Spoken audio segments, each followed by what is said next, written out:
Hello guys, welcome back to our channel. We are so excited to have you again. The former deputy governor of Central Bank of Nigeria, who was recently invited to police and who had decided to shun police invitation by going to court, Dr. Obadiah Mailafia has spoken again. And this time around, it's coming to us with some very strange words. And he says that if we continue to keep quiet, where Nigeria will find itself will be terrible. And he didn't even mean word as he opened up that Nigeria will die if we all keep quiet. And according to the news, Dr. Obadiah Mailafia, former deputy governor of the Central Bank of Nigeria, CBN, has said if everyone keep quiet about the current poor security situation in the country, especially the killings in southern Kaduna, the country will die. Dr. Mailafia, a development economist and the African Democratic Congress ADC presidential candidate in the 2019 election, said this in an exclusive interview in which he noted that he was not a radical but a seeker of peace and that peace is impossible without justice. He had been the guest at the Department of State Services following his claim in another interview that a state governor was a commander of the Maroon Boko Haram terrorists. In the interview, Dr. Mailafia said, and I quote, he said, the fact that I am outraged by all the killings and genocide doesn't make me a radical. If we all keep quiet, Nigeria will die. Is that what we want? Radicals are people who carry guns and go into the forest and start killing people. I have never used violence in my life, never encouraged anyone to use violence in my life. Even my name, Mailafia, means a man of peace, and there can never be peace without justice. These killings going on constitute an existential threat. I don't know why, for the life of me, that people tolerate the killings and think it is okay, and that when we speak and tell people about the reality of what we are facing now, they are more concerned about the sources, more concerned about political correctness. They have absolutely no concern about the holy martyrs that are being slaughtered. Why can't we face the reality of the people being killed? The children, elderly, women, the youth being killed on a daily basis. That is my focus. Any other thing to me is diversionary. People have questioned my sources, they have questioned my political correctness. Why can't they face the truth that our country is dying? Innocent people are being killed, children are being slaughtered like little rams, women are being raped and then killed. Is this a normal country? Where is the outrage? Why do people accept this profound evil?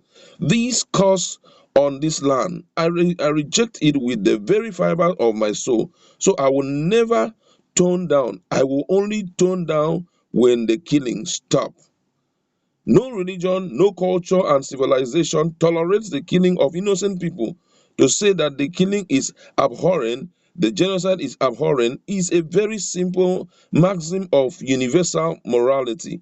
All I am asking is stop the killing, Dr. Mailafia pleaded. He also recently resigned from the National Institute for Policy and Strategic Studies, NIPSS, Kuru Plateau State. Wow, this man has been so emphatic about this. I had, in my previous video, I had said it that this person we are looking at, because when you are trying to rate a person, you have to look at his track record, look at his history. This man is not just a tout, or he's not a tout, he's not just a passerby in Nigerian history. He's a man who had held very envious position like that of a deputy governor of the central bank. He knows the importance of information. With the way this man is talking, I have that strong assurance that there are truths in what he's saying. Let's be real to ourselves, because a man of this repute understand the importance of correct information. And based on what he had said, he talking about their plan is to totally annihilate Nigeria, and Nigeria will be a forgotten name in the history of the world. It's totally true. Why is it true? Ordinarily, if one is vengeful against a man, he will kill the man and leave his children to live. But just to show you that it's a step towards eradicating the entirety of possibly the Southerners, you will notice that when they are carrying out this killing, even children are not spared. Sometimes in the period of war, children are spared. But in this case, nobody is interested in sparing the children. Even the women, they not only do anything, they rape and they kill the women instantly. Now, just so you see there that a generation, they want to totally eradicate a generation, make sure that they are not even in existence. And that's why when he talked about the issue of this whole thing going on with a plan to make sure that the whole people are annihilated, that there won't be any name like Nigeria again, I believe him so much. And I feel that at this point, based on feelers that we have gotten thus far, go through the social media. If you go through our feed, there are different things that you're going to hear that will amaze you a great deal. Just fairly recently, Gani Adams came up and told Nigerians some deep truths that these guys are already in our forests. We were not even being informed by Nigerian security. The people that informed us about the existence of ISIS was, outside America. That was the one that got us informed that these guys are already resident in the Northwest. And now Ghanaian Adams says that they even came with super bikes. Those bikes are already parked in the forest. Don't also forget that Bojeju had already spoken about something like that. They are going to set up security system or security operation in all the 36 states. And people were like, man, whatever you have to do, let it be limited to just your area. Why do you have to talk about the entirety of Nigeria? He didn't say anything. Now Gani Adam came up and told Nigerians, hey, you've got to wake up, oh. We need to sit up, oh. And it's like everybody seems not to understand what is going on. I think that right now, not just this Mailafia alone, Nigerians, we need to wake up.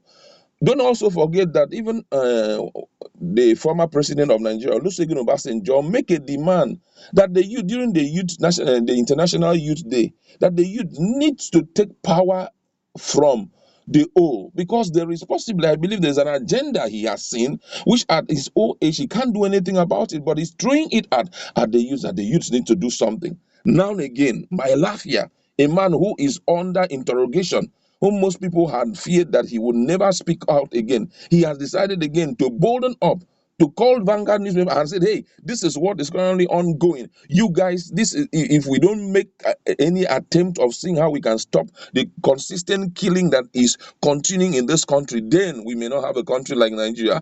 We also have an interview that was granted Ndume, that's the senator from Borno.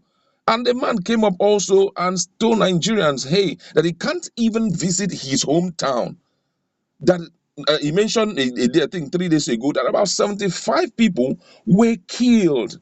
Imagine, where have you ever seen such a thing happen and people are just resting and just feeling good and just feeling it will never come to them? I feel at this point, Nigerians need to ask some strong questions. These politicians will not help us. All what they are doing, they ensure they loot as much as they can. And if anything happens, most of them have private jet, Zoom, and they are out of the country. Nigerians, though the common man on the street, will be the one to suffer all these things. For people like this to keep talking, for people like Ghanaian Adams to keep talking, people are busy saying some very strong thing, and Nigerians seem to be ignoring it. I think it's high time we wake up and see how we can protect a future that is ahead of us. These things that we are seeing looks very normal. As much as Nigerians are just like this man has said, my Lafia had said, we are not, he's not trying to trigger up anger in the hearts of the people. Neither is he trying to do anything that is absolutely against the law. But hey, over the period of time he had watched consistently, this thing keeps happening. Now, the big question had always been, why is it that the northern Kaduna people are not being touched in the process? They are living safe and sound. The concentration had always been in Kaduna South. Just for any reason, they say they have signed a peaceful treaty between them, this and that and that and that. But before you know, it will kickstart again. And gradually, this thing is growing. We need to wake up so that one day you won't wake up and say to yourself, what is happening like this? The government needs to help the people. And guess what? At this point, I feel that we have to take security as a responsibility. Look at yesterday when Gani Adam was speaking. He said something very touching, talking about Nigerians should be allowed to carry guns. Otum also, being that he is a governor, I can assure you that these people, they have some vital informations that ordinary man on the street cannot get. Security information, because they are the chief security officers of their own state. There are some security informations that are available to them free of charge.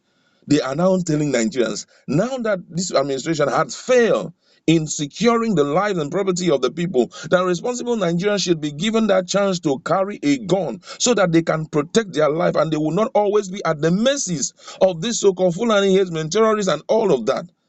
I just pray that even the international community should come and help Nigerians. These things are so consistent and it's not good enough for us. I would like to leave it there. I have a lot to say, but I want you to go to our comment section. Mailafia has spoken again. What do you think is pushing him to continue saying this thing? Maybe there are some truths in all the revelation that he has opened up.